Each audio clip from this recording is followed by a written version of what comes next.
Remember a few days ago, and well, for the last few months, a lot of liberal boomers were putting their elbows up, doing their chicken dance. Well, 2 days after Carney wins, Brookfield is looking to invest billions in the U.S. to build plants for companies looking to avoid Trump's tariffs. You liberal voters got played by Carney and Trump. They're working together. Idiots. Couldn't have said it better myself.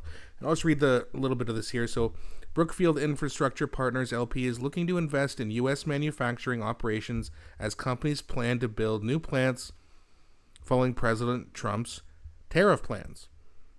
So he's going to invest money. And by the way, you know who Brookfield, you know who their CEO used to be? Guy by the name of Mark Carney.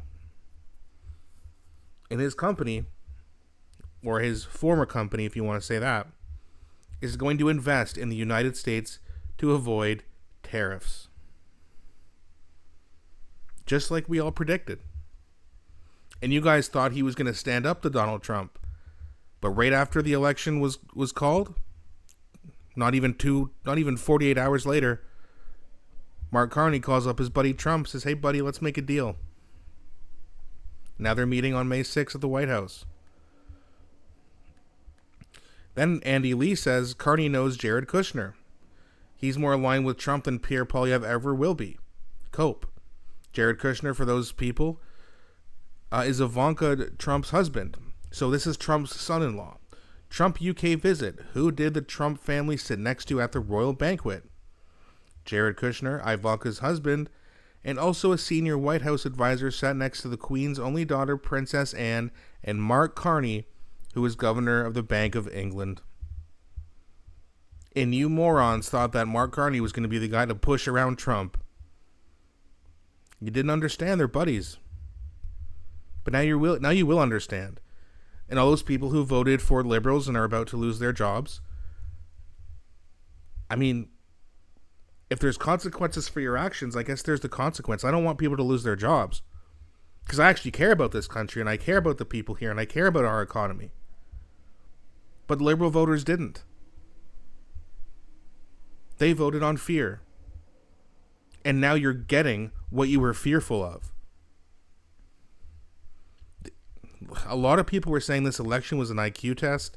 They were right. And we as a nation failed. And now there's going to be people who actually voted for Hope who also have to lose their jobs. And that's the real shame.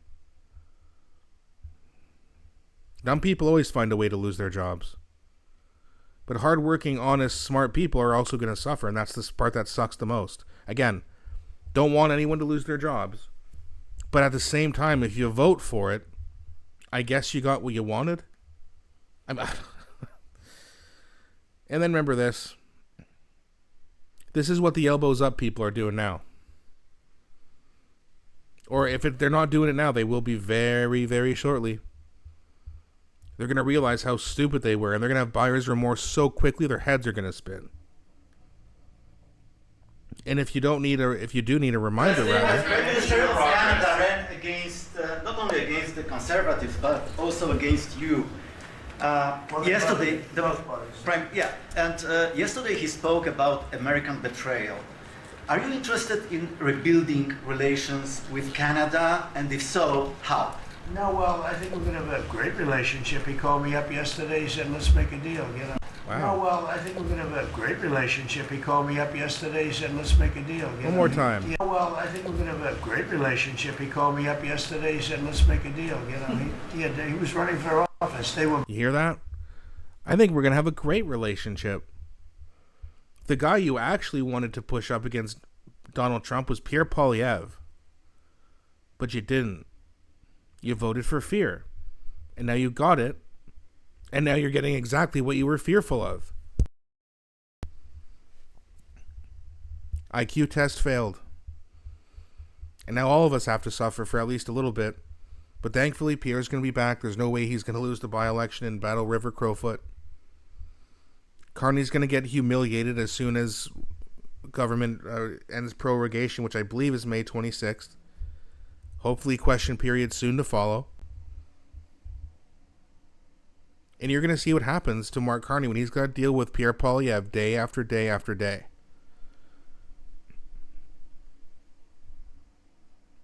Bruce Fanjoy is going to wish he didn't win after Pierre's done with him. And now that the Conservatives are a stronger party than when Pierre first took over, there's more of them and less of the Liberals now. So we'll see. It's going to be very, very interesting. I can't wait until Pierre Poilievre gets back in there.